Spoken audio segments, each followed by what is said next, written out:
말씀은 로마서 1장 16절로 17절 말씀을 함께 합독하겠습니다.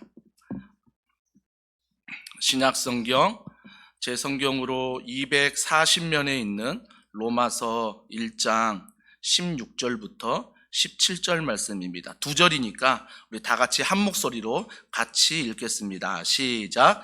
내가 복음을 부끄러워하지 아니하노니 이 복음은 모든 믿는 자에게 구원을 주시는 하나님의 능력이 됨이라. 먼저는 유대인에게요 그리고 헬라인에게로다. 복음에는 하나님의 의가 나타나서 믿음으로 믿음에 이르게 하나니 기록된 바 오직 의인은 믿음으로 말미암아 살리라 함과 같으니라. 아멘. 오직 믿음, 오직 은혜, 오직 말씀이란 제목으로 하나님 말씀을 전하도록 하겠습니다. 오늘은요, 루터가 종교개혁을 시작한 507주년을 맞이하는 주일입니다. 루터가 1517년에 위텐버그 교회 앞에 95개 조항문을 붙였지요. 그래서 그 조항문을 붙인 이유는 바로 교회가 개혁돼야 된다. 그 개혁은 본질로 돌아가자라는 것입니다. 교회가 본질로 돌아가야 된다라고 외쳤어요. 근데 루터가 왜 이렇게 교회가 개혁돼야 되고 본질로 돌아가야 되느냐, 많은 이유가 있었지만 크게 두 가지 이유가 있었습니다.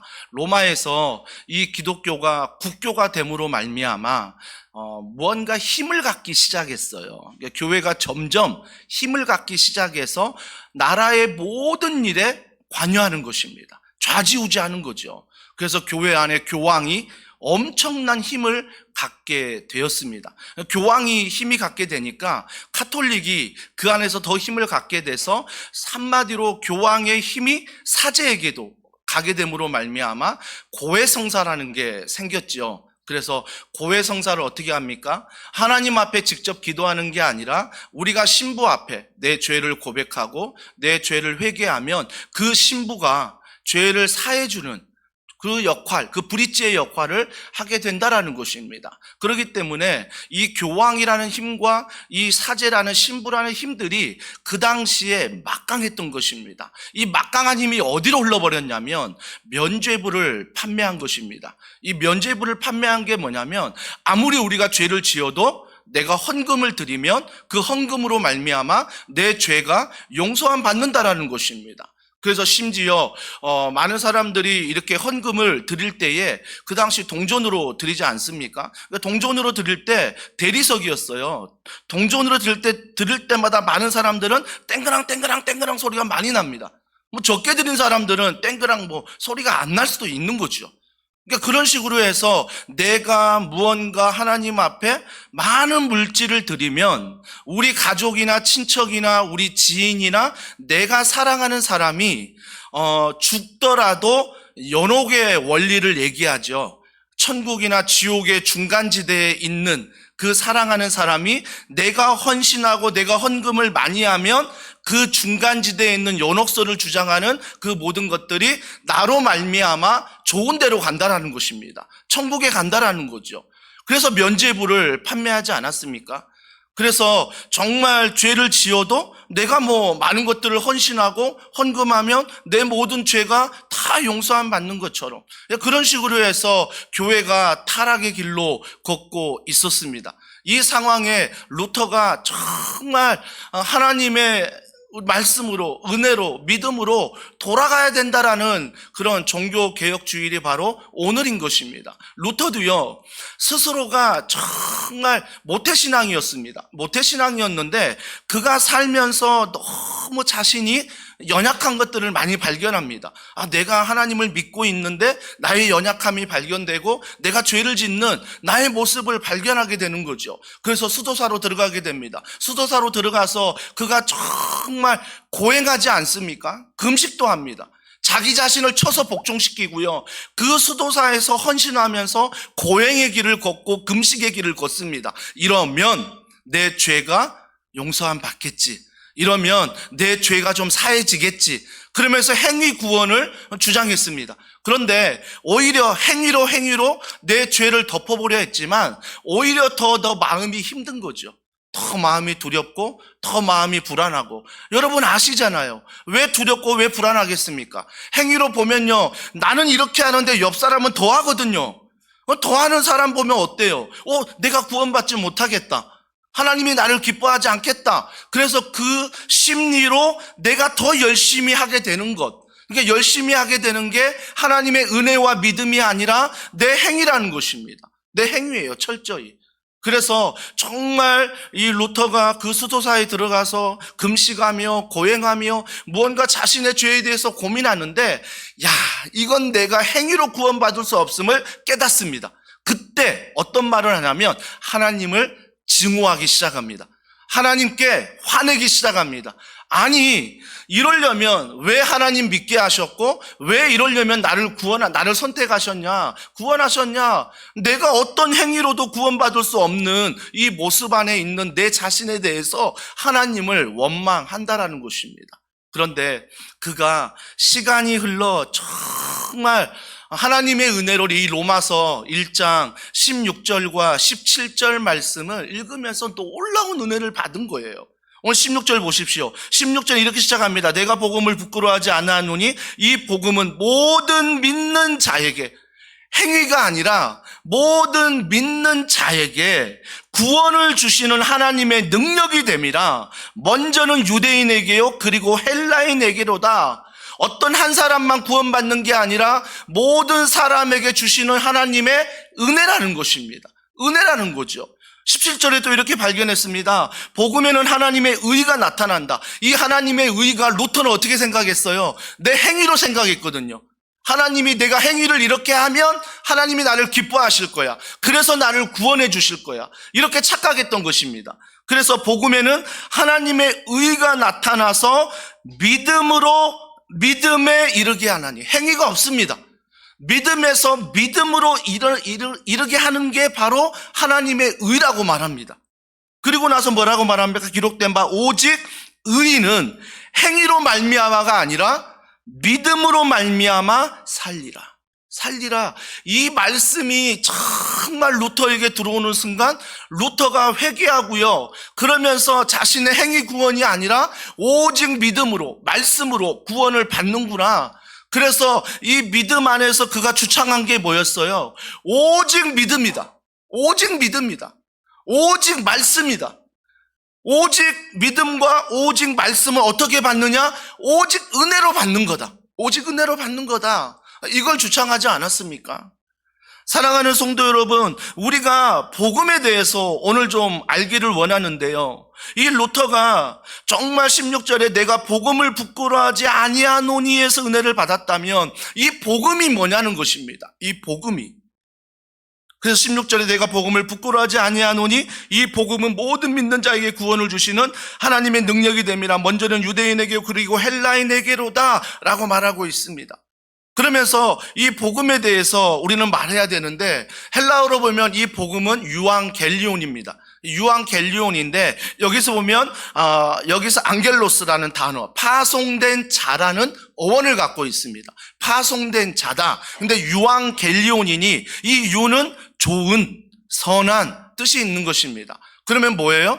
좋은, 선한 의도로 파송된 자가 복음이다. 유앙겔리온, 헬라어로 이런 뜻이 있습니다. 근데 유앙겔리온 이 단어가 어디에 많이 쓰였냐면 고대 전쟁에서 전쟁을 하는데요, 전쟁에서 승리하면 그 승리의 기쁨을 깃발을 흔들고 먼저 도시로 찾아온 사람이 있었습니다.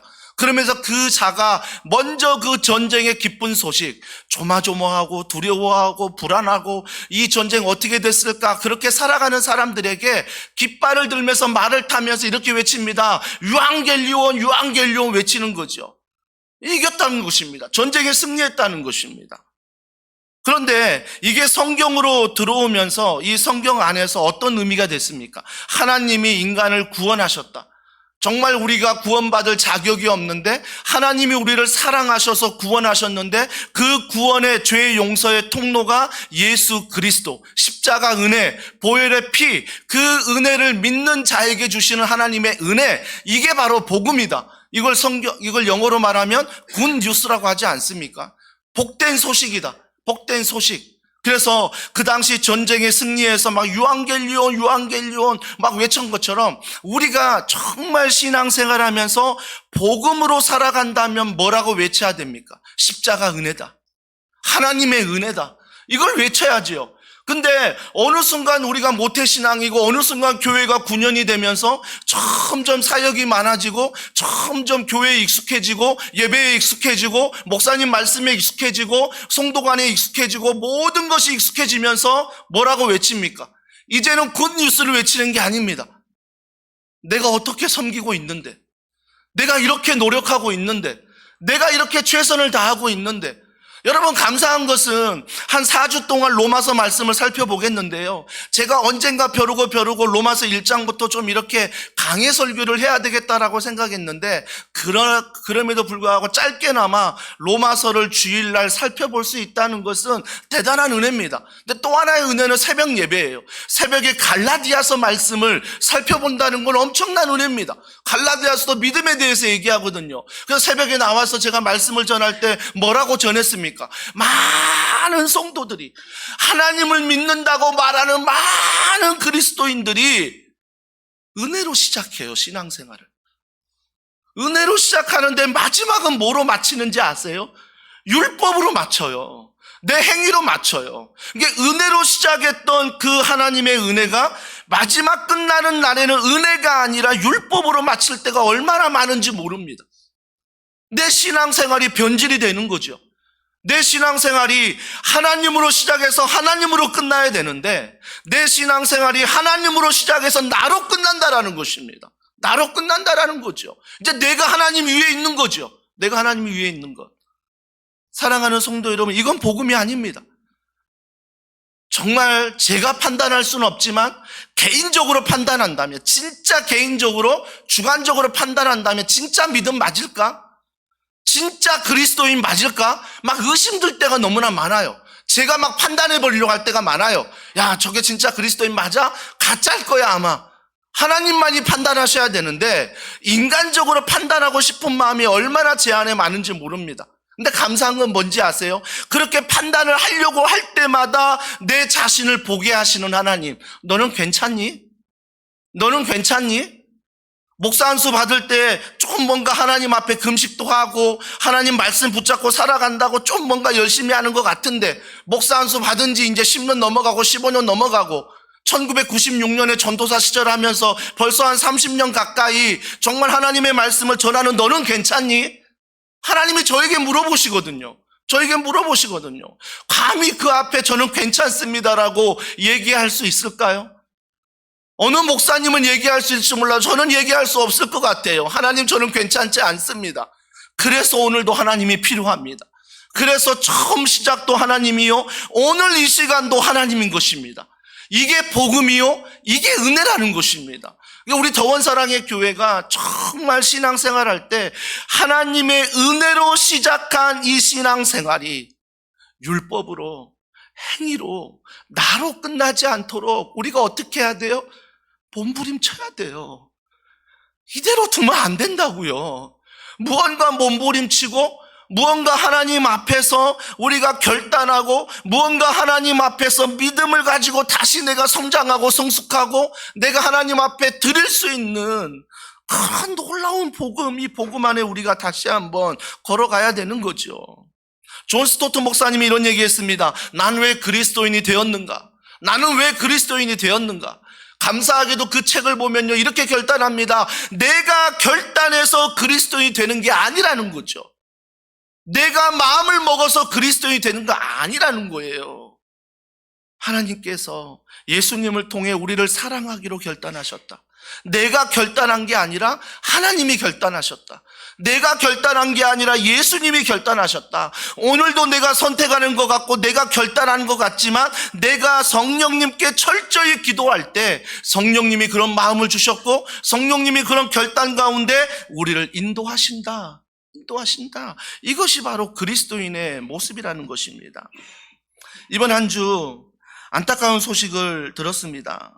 사랑하는 김수미 집사님이 소천하셨지요. 정말 그 소식을 들으면서 얼마 전에 교회에도 간증을 다니시고 얼마 전에 참 우리 교회도 한번 오시면 좋겠다라는 개인적인 마음을 갖고 있던 분이어서 그분의 소천 소식이 더 마음이 안타까웠습니다. 하나님, 정말 좀 더 사용하시지 왜 이렇게 일찍 부르실까? 지금도 저한테는 퀘션 마크입니다. 퀘션 마크인데, 근데 국민일보에 이런 기사가 실렸습니다. 김수미 집사님의 소천을 기리며 이런 글이 실린 거예요. 제가 좀 읽어드릴게요. 뭐 읽으신 분도 있겠지만, 진작에 알았더라면, 이게 제목이에요. 진작에 알았더라면. 국민에게 일용 엄니로 많은 사랑을 받았던 배우 김수미 집사가 교회나 집회에서 늘 고백했던 간증이다. 지난 25일 75세를 일기로 소천하시면서 이 제목의 간증이 다시금 회자되고 있다. 1949년 전북 군산에서 출생한 김 집사는 모태 신앙이었던 것으로 알려졌다. 그는 개신교계 학교인 숭의여중과 숭의여고를 졸업한 뒤 한국방송통신대에서 국어 국문학을 공부했다. 1971년부터는 한 방송사로부터 공개 채용돼 탤런트 길에 들어섰다. 김 집사는 모태신앙이었지만 하나님을 제대로 믿지 않았다고 했다. 간증문에 따르면 그는 제가 신앙생활을 한 시간은 너무나 짧다며 100여 년 전 할아버지는 군산 신흥교회를 세우셨다. 또 부모님이 교회를 출석했기에 저도 주일학교를 다녔지만 서울에 이사를 오면서 중학교 때부터 교회를 다니지 않았다고 고백했다. 김 집사가 하나님을 인격적으로 만난 건 2016년 무렵이었다. 그는 하나님과 만나기 전과 후의 삶을 대하는 태도가 변했다고 전했다. 김 집사는 과거 남편과의 관계로 인해 공황장애와 우울증을 앓았다. 남편을 미워했고 증오했다. 늘 불행하다고 생각했다며 자신을 딸처럼 늘 대해주셨던 시어머니가 돌아가시고 본격적으로 음주를 했다고 밝혔다. 그러면서 이 음주 문제를 해결하고자 100일에서 200일을 기도했지만 끝내 포기하려고 했다며 에이, 더 이상 못하겠다. 하나님이 알아서 하시라고 마음먹을 때였다. 어느 날 술을 한 모금 마시는데 다 토하고 그 이후 지금 이 순간까지 술이 꼴도 보기 싫다. 그렇게 저는 교회를 가기 시작했다라고 말했다. 김 집사는 교회에 출석하고 하나님의 은혜로라는 제목의 찬양을 듣는데 눈물이 쏟아졌다며 주님을 알고 하나님을 믿고 나니 남편에 대한 미움이 눈 녹듯 사라지고 되레 남편이 측은해졌다고 했다. 이에 만약 예수님을 만나지 않았더라면 남편을 여전히 미워하고 굶겼을지도 모른다고 덧붙였다. 김 집사는 일기 첫머리에 습관처럼 일기를 썼는데요. 주님의 이름으로 늘 처음을 이렇게 쓰곤 했다. 그는 힘들 때마다 주님이란 단어를 많이 썼다며 행복할 때는 안 썼다. 30년 전 일기를 펴서 첫머리에 주님이란 단어가 적혀 있으면 이날 내가 많이 힘들었구나라고 알 수 있다고 밝혔다.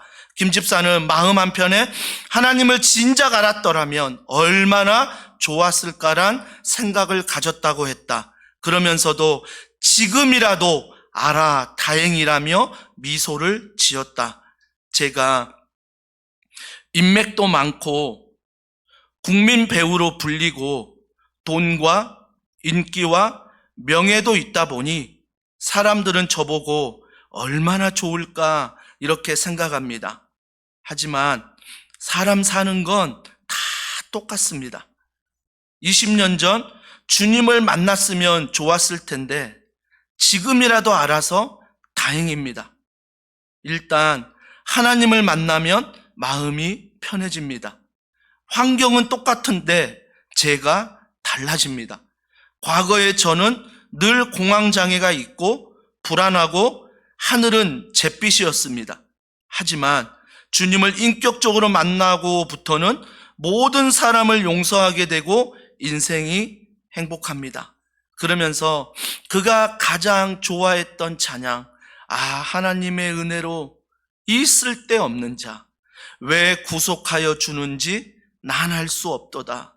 왜 내게 굳센 믿음과 또 복을 주셔서 내 마음이 항상 편한지 난 알 수 없도다. 왜 내게 성령 주셔서 내 마음을 감동해 주 예수 믿게 하는지 난 알 수 없도다. 주 언제 강림하실지 혹 밤에 혹 낮에 또 주님 만날 그것도 난 알 수 없도다. 그러면서 후렴하시지요. 내가 믿고 또 의지함은 내 모든 형편 잘 아는 주님 늘 돌보아 주실 것을 나는 확실히 아네. 진작 이런 은혜를 알았더라면 이라는 제목입니다. 제가 장황한 시간 안에 이 글을 읽어드리는 이유는 하나입니다. 김수미 씨와 나와 다를 게 없다라는 것입니다. 나도 그렇게 살았고, 나도 그러한 시절을 보냈고, 나도 그러한 아픔과 고통이 있었습니다.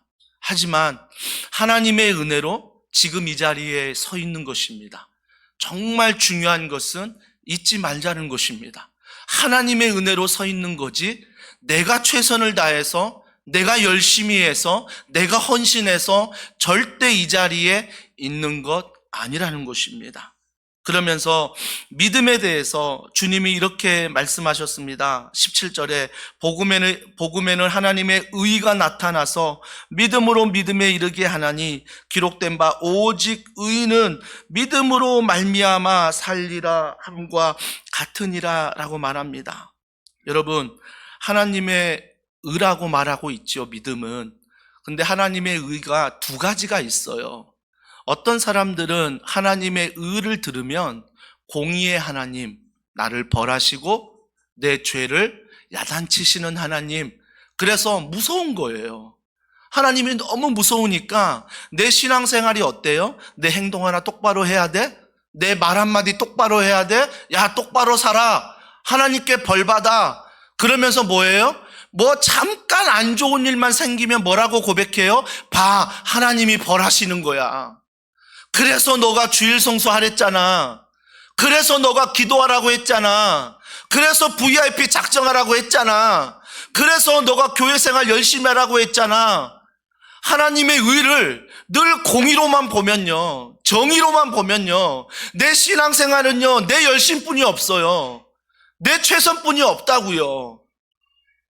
그런데 이 하나님의 의를 루터가 말하고 있는, 김수미 집사님이 말하고 있는, 정말 나는 죄인인데 예수님, 하나님의 사랑 안에 예수님을 이 땅에 보내시어 십자가 그 보혈의 피로 말미암아 나를 구원하셨다는, 내 죄를 사하셨다는 이 은혜의 복음이 내게 하나님의 의로 들어오면요, 정말 내가 죄인임을 알고 내가 그 하나님 앞에 김수미 집사님이 고백했던 어떤 상황 앞에서도 하나님의 의이신 십자가 은혜, 이걸 붙들고 살아간다라는 것입니다.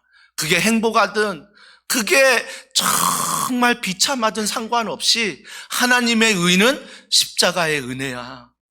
하나님의 의는 죄인된 나를 의인 삼아 주시는 그 은혜야. 그래서 하나님의 의라고 말하는 17절에 믿음은요, 절대 정의, 공의를 말하는 게 아니라 이 하나님의 의는 은혜예요.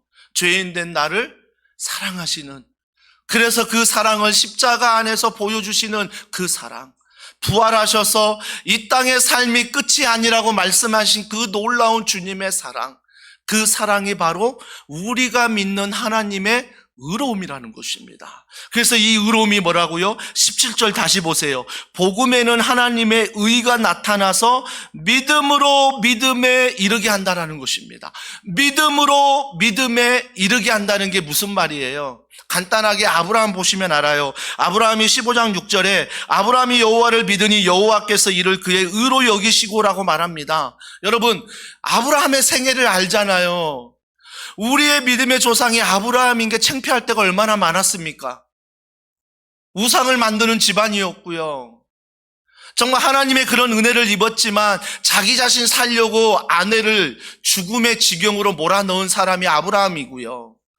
아브라함을 살피면 도저히 믿음의 조상이라고 말할 수 없는 것들이 너무나 많아요.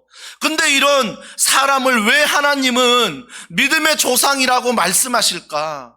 믿음하면 왜 아브라함이라고 하실까? 그 말씀은 바로 아브라함이 여호와를 믿었다라는 것입니다. 행위는 그렇지만 믿었다는 건 뭐냐면 내 죄인된 나, 하나님의 은혜가 필요하다는, 하나님을 만날 때마다 예배하고 하나님을 의지하는 그 믿음 안에서 내가 죄인임을 고백하며 하나님의 은혜 없이는 살아갈 수 없음을 고백했다라는 것입니다. 고백했다라는 거죠. 그래서 하나님이 그걸 뭐로 여기셨다고요? 의로 여기셨대요. 우리 넘어질 수 있잖아요. 우리 실수할 수 있잖아요. 우리 정말 하나님 앞에 죄를 범할 수 있잖아요. 하지만 그 죄로 인해서, 넘어짐으로 인해서 내 구원이 취소되는 것이 아니라 그 죄로 인해, 넘어짐으로 인해 다시 하나님을 바라보고 다시 십자가 은혜를 기억하고 다시 하나님의 정말 놀라운 사랑을 기억한다면 하나님이 그 고백을, 그 모습을 의로 여기신대요. 너가 잘 나가서 의로 여기는 게 아니라 어떤 상황에도 하나님을 의지하는 그 믿음, 그 은혜를 의로 여기신대요. 그래서 예배소서 2장 8절과 9절에 하나님이 은혜에 대해서 이렇게 말하잖아요. 행위로 난 것이 아니다. 현철아, 착각하지 마. 내가 너에게 은혜를 준 것은 행위로 난 것이 아니다. 뭐라고 말씀해요?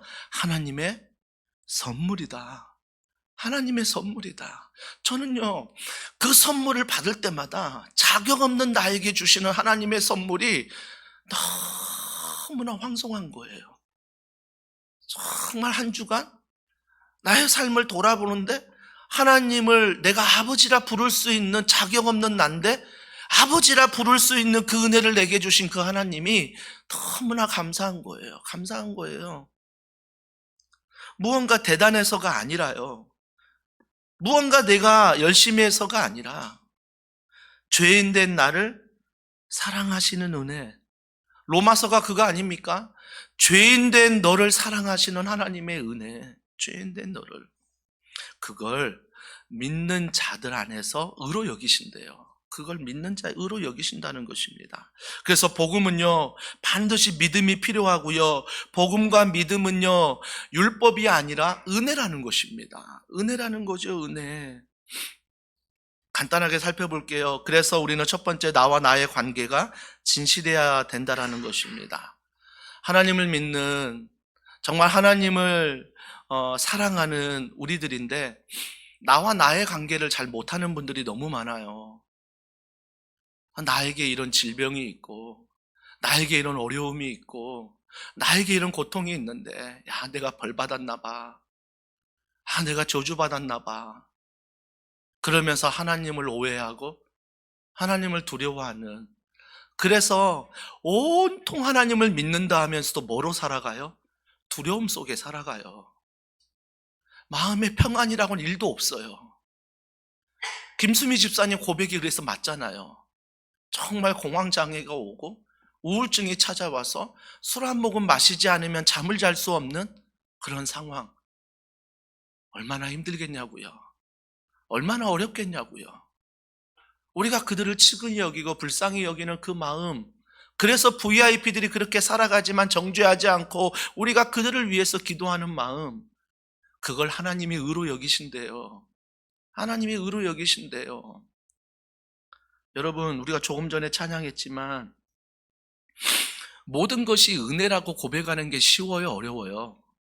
어떤 분은 쉽다라고 얘기하죠. 값싼 은혜예요, 그건요. 정말 내가 하나님의 은혜라고 찬양할 때 정말 은혜가 고백하기 힘든 이유는요, 오히려 나의 행위를 말하라면 더 쉽게 말할 수 있을 것 같아요. 내가 이렇게 했으니까 하나님 앞에 설교합니다. 내가 이렇게 살았기 때문에 누군가를 정죄합니다. 내가 이렇게 떳떳하기 때문에, 거룩하기 때문에, 착하게 살기 때문에, 도덕적 윤리적으로 살기 때문에 내가 이렇게 합니다라고 고백하는 게 쉬울 것 같아요. 그래서 모든 것이 은혜라고 고백하기보다는 모든 것이 현철, 모든 것이 현철, 이게 저는 더 쉬워요. 근데 오히려 아까 찬양할 때 모든 것이 은혜라고 고백하는 게 너무나 힘든 거예요. 은혜는 알지만 너무나 죄송한 거예요. 하나님의 은혜를 잊어버리거든요. 하나님의 십자가 사랑을 잊어버리거든요. 하나님 사랑으로 시작했는데 어느덧 나의 사랑으로 끝나는 나의 모습을 너무나 많이 발견하게 되거든요. 그래서 모든 것이 은혜라는 고백이 너무나 힘든 거죠. 그래서 하기 싫은 거죠. 나 은혜 싫어요. 내가 그냥 내 행위대로, 내 열심으로, 내 최선으로 사는 게 좋아요. 하나님, 나 이렇게 살래요. 그래서 정말 여러분이 복음을 알고 믿음이 있다면 나와 나의 관계가 진실해야 됩니다. 여러분이 형편없어도요, 하나님의 십자가 은혜로 여러분을 사랑하셨다는 것, 내가 아무리 죄 가운데 있을지라도요, 하나님을 믿는 믿음 안에서 우리를 지금도 인도하시고 지켜주신다는 믿음, 이 믿음 안에서 두려움을 이기고, 이 믿음 안에서 절망을 이기고, 이 믿음 안에서 이 세상을 이길 수 있는 넉넉한 그 복음의 믿음, 그 은혜가 내 안에 관계가 돼야 돼요. 어떤 분들은 걱정하더라고요. 은혜 하니까 성도들의 버릇이 없다. 은혜 하니까 주일 성수 맘대로 빠져도 은혜라고 말하고, 은혜라고 말하니까 지 멋대로 신앙생활하고, 그러면서도 구원받은 백성처럼 착각하고 살아가는 것, 이거 다 목사님이 은혜만 자랑하니까 그런 거 아니냐. 정말 그래요? 저는 아니거든요. 하나님의 은혜를 알면 그렇게 살 수 없거든요. 하나님의 은혜를 모르니까 그렇게 사는 거예요. 어찌 하나님의 은혜를 아는 사람이 마음대로 살아가요? 어찌 하나님의 은혜를 아는 사람이 내 자신을 학대하며 살아가냐고요. 함부로 교회를 판단하고, 함부로 성도를 판단하고, 함부로 말씀을 재단하고, 함부로 내가 편한 대로 믿고 어떻게 그러냐고요. 그러면 스스로 물어야죠. 내가 진짜 은혜 받은 거 맞을까? 내가 진짜 은혜를 붙잡고 사는 걸까? 나와 나의 관계가 정말 하나님 앞에 진실해야 돼요. 진실해야 돼요. 그래서 신명기 10장 12절에 이렇게 말합니다. 내 하나님 여호와를 경외하며 그의 모든 도를 행하고 그를 사랑하며 마음을 다하고 뜻을 다하여 내 하나님 여호와를 생각하며 너의 인격을 드리라는 거예요. 너의 전 인격을 드려라. 근데 우리는 전 인격보다는 하나님 이거 남겨두고 이건 내가 할 거예요. 하나님은 이것만 하세요. 내 자녀는 내가 키워요. 하나님은 다른 일만 하시면 돼요. 여전히 운전대가 하나님이 아니라 내가 붙잡고 걸어가는 거죠. 계시록 3장 20절 볼지어다 내가 문 밖에 서서 두드리노니. 정말 이런 하나님. 여러분, 하나님이 여러분의 안에 있는 게 아니라 문 밖에서 두드리고 계신데요. 현철아, 문 좀 열어라. 아니, 나 목사인데, 아니, 나 모태신앙인데 지금 4대째 5대째 믿고 있는 믿음의 사람인데 하나님이 문 밖에서 현철아, 문 좀 열어라. 문 좀 열어라. 얼마나 내가 하나님과 관계를 안 맺고 있으면. 요한복음 10장 10절입니다. 도둑이 오는 것은 도둑질하고 죽이고 멸망시키려는 것뿐이요 내가 온 것은 양으로 생명을 얻게 하고 더 풍성히 얻게 하려는 것이다. 내가 가는 곳에 죽음이 있는 것이 아니라 내가 가는 곳에 생명이 있다라는 것입니다. 동성애, 동성원 반대하는 그 자리에 정말 우리 교회 누가 참여할 때에 하나님의 은혜가 임하도록, 하나님의 말씀이 임하도록, 십자가 은혜가 임하도록 우리가 기도할 때 그 현장이 정치적인 목적이 아니라 하나님의 생명이 풍성한 자리가 되기를 믿습니다. 정치적인 자리라면 나와야지요. 일어나야지요. 이게 우리의 어떤 이익과 관련된 일이라면 여러분 포기하셔야 됩니다. 하지만 하나님 안에서 이 놀라운 복음과 믿음의 생명, 이 은혜가 풍성해지는 것, 풍성해지는 것. 우리가 잘 알잖아요. 내 은행의 잔고가 얼만지, 내 주식이 지금 얼만지, 매일매일 들여다보면서 눈만 뜨면 체크합니다. 그게 조금만 올라가면 풍성해진 걸로 감사하죠. 근데 우리의 믿음은 어떠냐고요? 우리의 복음, 우리의 은혜는 어떠냐고요? 풍성해지고 계십니까? 2015년 교회를 개척할 때보다 2024년 10월 27일 김현철 목사에게 묻습니다. 너 지금 풍성하니? 2015년만 풍성했지 2024년 지금 막 목회 죽을 맛입니다. 그때 개척할 때가 좋았습니다. 너 그러니? 아니잖아요. 아니잖아요. 주님의 은혜는 그때에도 풍성하지만 지금도 풍성하시거든요. 풍성하시거든요. 중요한 건 나와 나의 관계를 잘 하시고요. 두 번째는 전적으로 의지하는 것입니다. 전적으로 복음을 의지하시고요. 전적으로 믿음을 의지하시고요. 전적으로 은혜를 의지하셔야 돼요. 은혜요, 은혜. 이 세 가지. 창세기 28장 18절 야곱이 아침에 일찍 일어나 베개로 삼았던 돌을 가져다가 기둥으로 세우고 그 위에 기름을 붓고 야곱이 지금 두려움 속에 있잖아요. 형이 나 죽일 거야. 근데 그가 하는 일이 뭐예요? 야곱이 아침에 일찍 일어나 베개로 삼았던 돌을 가져다가 기둥으로 세우고 기름을 붓고 뭐 했다는 거예요? 하나님께 예배했다는 거예요. 그렇게 거짓말 좋아하고 그렇게 자기 이익만 챙겼던 이기적인 야곱이 정말 하나님 앞에서 예배하는 자로 전적으로 하나님을 의지하는 상황을 하나님이 만드시잖아요. 예레미야 1장 6절입니다. 내가 이르되 슬프소서이다 주 여호와 보소서 나는 아이라 말할 줄을 알지 못하나이다. 정말 이스라엘 백성들의 포로로 끌려가면서 그 현실을 바라보면서 예레미야가 슬프대요. 그러면서 뭐라고 말해요? 주 여호와의 보소서 나는 아이라 말할 줄을 알지 못하나이다. 어찌 끌려가는 그들에게 주님의 심판을 내가 얘기할 수 있겠습니까? 인간적으로 그들이 너무나 힘든데 어떻게 제가 그런 얘기를 할 수 있겠습니까? 하나님 나는 말 못합니다. 아이라 말을 못합니다라고 말합니다. 예레미야 1장 9절 여호와께서 그의 손을 내밀어 내 입에 대시며 여호와께서 내게 이르시되 보라 내가 내 말을 내 입에 두었노라. 너 말 못한다고 내가 너의 말을 붙잡아 줄게. 말씀을 넣어주십니다. 말씀을 넣어주시니 내가 내 말을 내 입에 두어라. 너의 말, 도덕적이고 윤리적인 말을 하는 게 아니라 하나님의 말씀을 말하라는 것입니다. 선포하라는 거죠. 예레미야 15장 16절 만군의 하나님 여호와시여 나의 주의 이름으로 일컫는 자라 받는 자라 내가 주의 말씀을 얻어 먹었사오니 뭘 먹었다고요? 말씀을 먹는 거예요. 말씀을 먹었사오니 주의 말씀은 내게 기쁨과 내 마음에 즐거움이오나. 그 이스라엘 백성이 포로로 끌려갈 때 도저히 도덕적 윤리적으로 말할 수 없는 상황인데 하나님의 말씀이 내 안에 먹어지니 기쁨과 감사로 이 말씀을 할 수 있다라는 것입니다. 지금은 끌려가나 반드시 회복시킬 것이다.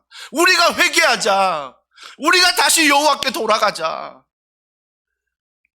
하박국 2장 4절입니다. 보라 그의 마음은 교만하며 그 속에서 정직하지 못하나 의인은 그의 믿음으로 말미암아 살리라. 이스라엘 백성들이 바벨론이라는 이방인에 멸망할 때 정말 하박국이 따졌잖아요. 하나님 공의로우신 분 맞아요? 하나님 살아계신 거 맞아요? 어떻게 하나님의 백성이 이방 바벨론에게 망할 수 있겠습니까? 그러시면 안 됩니다 라고 따지는 거 아니겠습니까? 근데 하박국 2장 4절 우리가 잘 아는 거 의인은 그의 믿음으로 말미암아 살리라. 믿음은 복음과 믿음과 은혜라고 말했지요. 이것만 우리가 알면 안 돼요. 그 앞에 뭐가 있어요? 보라 그의 마음은 교만하며 이걸 잊지 말라라는 거예요. 하박국이 불합리하다라고 하나님께 따지는 것이 하박국이 틀리다고 말하며 따지는 것이 자기는 의로운 줄 알았는데 자기는 정의로운 줄 알았는데 하나님은 뭐라고 말씀하세요? 네가 교만한 거야. 그렇게 생각하고 그렇게 말하고 그렇게 행동하는 것 그게 교만한 거야. 너의 행위는 남들이 볼 때 회개하는 것 같지만 너가 그렇게 하나님께 말하고 너가 그렇게 하나님 앞에 살아가는 것 아무도 모르지만 나는 안다? 그게 교만한 거야. 그게 은혜가 아니라 율법으로 가는 거야. 여러분 정말 하나님 앞에서 오늘 10월 27일 광화문에 있어도요 온라인으로 해도요 여러분이 어디에 있더라도 정말 이 악법을 위해서 기도해 주셔야 돼요. 하나님의 마음을 가지고 그리고 동성애자들을 불쌍히 여기고 긍휼히 여기고 이걸 모르고 오해하는 자들에게 우리 교회가 앞으로 계속 이런 준비들을 해서 주변에 알릴 수 있다면 알려줘서 왜 우리가 이 일을 위해서 기도하는지를 알려주고, 하지만 십자가 은혜 잊지 말자는 거예요. 십자가 은혜를 잊어버리고 여러분이 아무리 정의로운 일을 할지라도요, 그건 하나님이 교만이래요. 교만이래요. 사랑하는 성도 여러분, 시간이 갔지만 한 가지만 더 말씀을 드립니다. 사도 바울이요, 사도가 된 것 제자들도 인정해주지 않았고요, 많은 교회에서 네가 뭔데 말씀을 전해? 네가 뭔데 지금 그 자리에 있어? 여러분, 사도 바울의 마음이 이해가 되세요? 내가 담임 목사인데, 담임 목사로서 네가 뭔데 담임 목사, 그렇게 있으면 되죠. 네가 뭔데 말씀을 이렇게 전하고 뭔가 뭐 이렇게 해. 이런 무시를 당할 때 여러분, 저는 이 교회 사임하고 싶을 거예요. 떠나고 싶을 거예요. 이게 인간적인 마음이거든요. 그런데 사도 바울이요, 그렇게 정말 대우받고 또 어려움을 당하고 힘든 일을 당하잖아요. 근데 그가, 잘 들어라, 나의 사도됨이 어디에 있는지 아니? 나의 사도됨은, 저 같으면 나 3층천 봤다? 저 이거 자랑할 것 같아요. 그래서 내가 사도다? 이거 자랑할 것 같은데, 사도 바울이 내가 죽을 뻔한 일이 있었거든? 근데 그 성에서 나 도망쳤다? 광주리 타고 도망쳤어.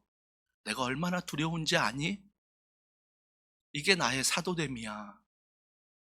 또 한 가지를 말합니다. 나 지병 있다? 많은 신학자들이 간질로 얘기하잖아요. 나 지병 있다? 이게 나의 사도됨의 증거다. 여러분, 사도 바울을 생각하면서 무엇이 믿음이고 무엇이 은혜고 무엇이 말씀인지를 다시 한번 우리가 깨달아야 돼요. 내가 복음으로, 믿음으로, 은혜로 신앙생활하고 있나? 근데 그 열매가 뭐예요? 내가 하나님의 은혜로 살아가는 자거든? 나 3층천 봤어.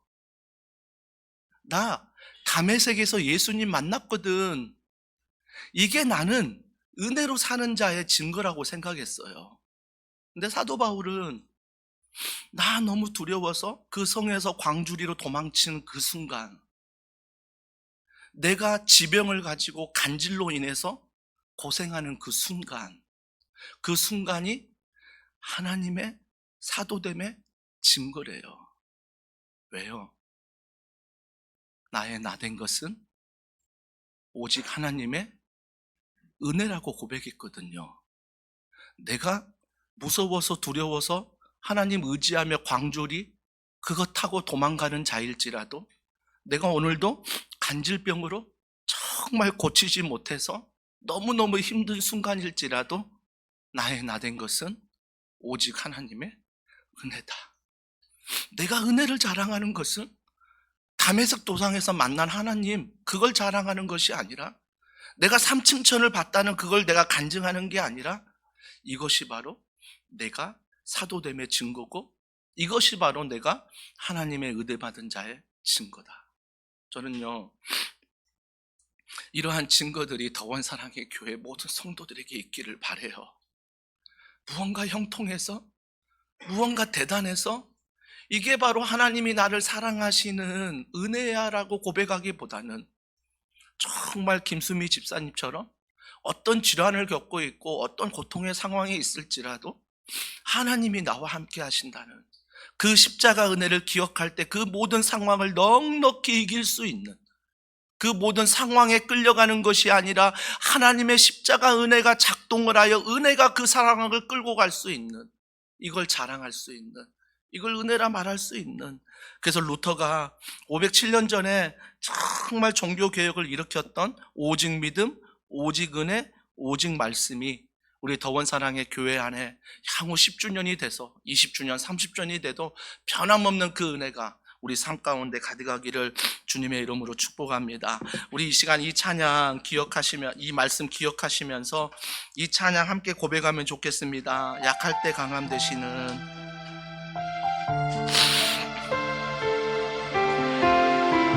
복음은 말합니다. 믿음은 말합니다. 은혜는 말합니다. 약할 때 강함 되는 이유가 뭐니? 우리가 그 이유를 반드시 믿음으로 말할 수 있어야 돼요.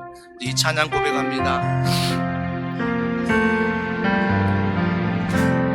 약할 때 강함 되시네 나의 보배가 되신 주 나의 모든 것 주 안에 있는 보물을 나는 포기할 주 나의 모든 것 주 나의 우리 2절입니다. 십자가 죄사하셨네 십자가 죄사하셨네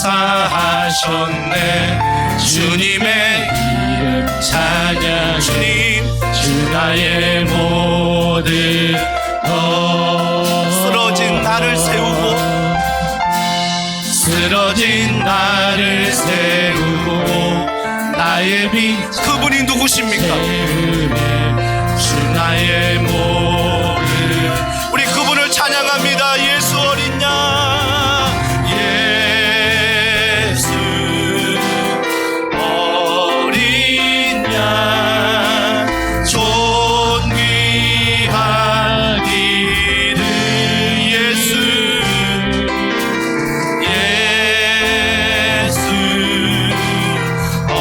어린 양 존귀 고백합니다. 은혜 아니면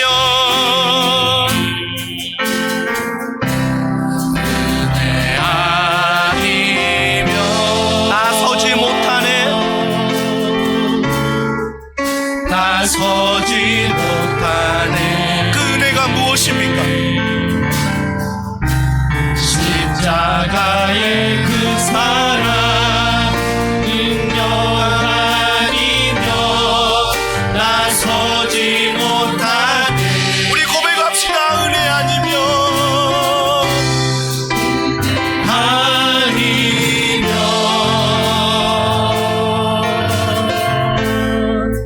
나서지 못하네 놀라운 사랑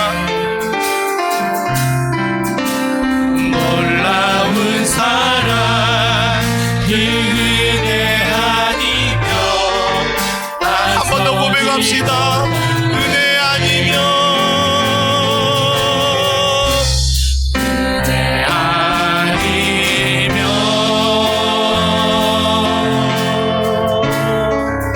나서지 못하네 이 은혜 감사하며 십자가의 그 사랑 능력 아니며 나서지 못하네 은혜 아니면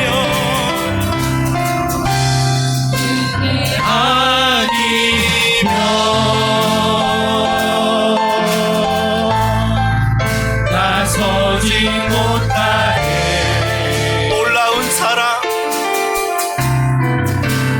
놀라운 사랑 그 은혜 아니며 나서지 못하네 우리 이 시간에 함께 기도하길 원합니다. 어찌 하나님을 믿으면서 내 안에 질병이 없겠습니까? 어찌 하나님을 믿으면서 내 안에 고통이 없겠습니까? 왜 눈물이 없겠습니까? 이 모든 것 다 있습니다. 하지만 주님, 우리가 하나님 앞에 은혜를 아는 자로 살아가게 하여 주시옵소서. 그래서 이 현실 앞에, 이 상황 앞에 그것만을 묵상하며 그것만을 따라가는 것이 아니라 십자가의 놀라운 그 은혜를 우리가 기억하며 이번 한 주간 살아갈 수 있도록 우리의 가정을, 우리의 교회를, 이 나라 이 민족을 오늘 광화문으로 모이는 각자의 가정과 각자의 삶에서 모이는 이 모든 집회 가운데 십자가 은혜로 하나님 덮어 주시옵소서. 우리 이 시간 간절한 마음으로 우리 하나님께 기도하겠습니다. 하나님